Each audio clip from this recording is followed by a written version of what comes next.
When Jesus gave us the Great Commission, he was talking to individual disciples. But can we agree that the Great Commission applies to the corporate church as well? That churches should be actively involved in evangelism and discipleship, taking people from the point of unbelief through the basic teachings and then onto the mature teachings, the more meaty instruction of the word to equip them for ministry and for their walk with the Lord. You know, in John 25, we read about the disciples being very discouraged, and Jesus has been crucified and they found themselves leaderless, so they resort to what they know best, which is fishing. They spend the whole night out in the boat, they don't catch anything.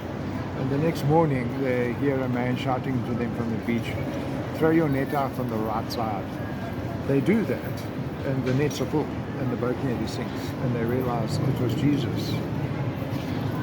Is it possible that as the church we've become so discouraged that we are just doing what we always did, even though, if we're really honest with ourselves, we're not actually being effective in our mandate to reach people and to make disciples out of all men? And so we've kind of resorted to what we know best, like the disciples did. But is it possible that the Holy Spirit is calling the church to throw the net out on the right side, that there is a different way, and that we just need to come into step with Him so that He can lead us in this? Now, when we look at churches and maybe the reason why we're not experiencing the growth that we should expect to have, it's largely, I think, because we've forgotten that we're actually dealing with human beings. So if you put a human being into an uncomfortable environment, they're not going to come back. If you put a human being into an environment where they feel that you are wasting their time, they're not going to come back. And if you put a 7-year-old child into a high school class, they're not going to understand the message.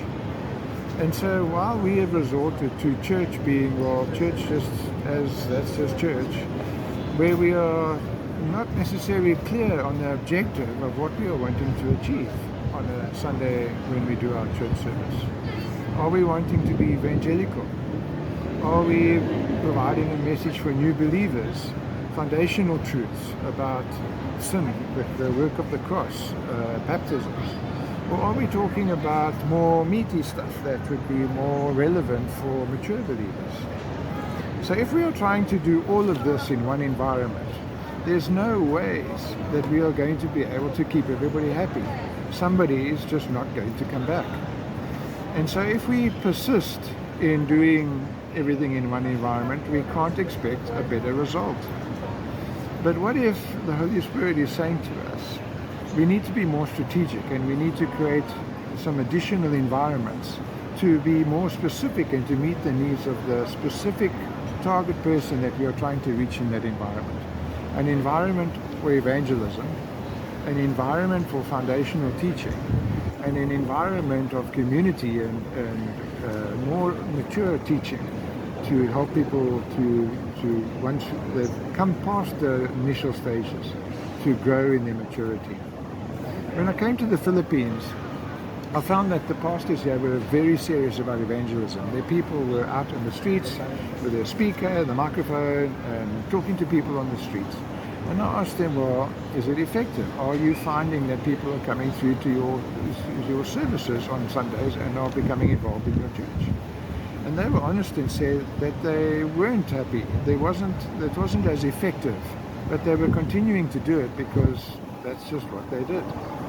And hats off to them that when we sat down and had a conversation, they were saying, well, okay, let's talk about it. Is there maybe a different way? And I suggested to them an environment that I had a lot of experience with many years ago in South Africa called family experience. It's an environment where parents come with their preteen children to discuss values, and every parent wants their child to know values, and we teach values from a biblical perspective. It's a fun and engaging 45-minute theatre-type presentation that is used as a evangelism strategy to invite unchurched people to come and to have some time with their family and with their children while we talk to them about values. And we found that this event was extremely successful. It was held on a Friday evening, so that it wasn't church, it didn't feel like church, but in every aspect of, or every sense of it, it was very much like a normal church service, because we did worship and we did teaching relating to the Word, and there was fellowship amongst believers. People could come beforehand and grab something to eat, have some fellowship, and then go and enjoy themselves with their kids. And so we've been discussing doing this theatre event here in the Philippines.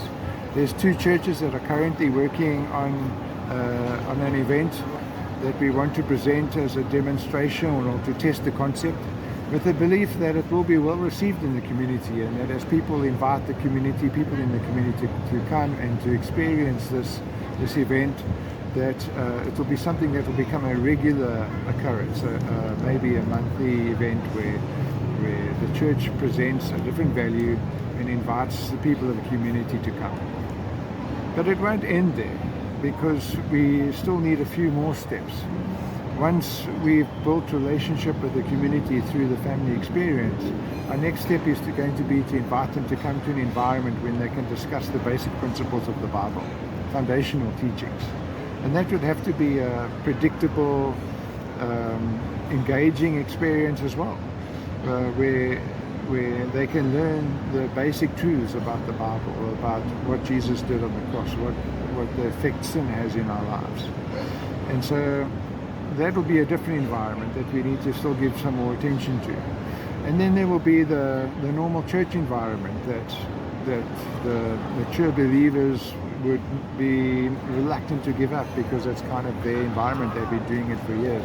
And so we don't want to throw that out, but we want to be aware that not everybody is going to be comfortable in that environment. A new believer, or somebody who still hasn't made a commitment to the Lord, isn't going to be comfortable to come and sit for 2.5 hours on a Sunday through a church service where most of what we're doing and talking about is going to be so far into them. They just won't come back. And so I'm excited because the pastors that I'm talking to here are open to admit that what they've been doing hasn't been as effective as what they would like, and that they are looking at strategically making changes so that they can be effective in evangelism, effective in the foundational teaching, discipleship of new believers, but also in encouraging and equipping their mature believers to draw closer to the Lord, to be more intimate with God, but also to be more effective in their service of the Lord.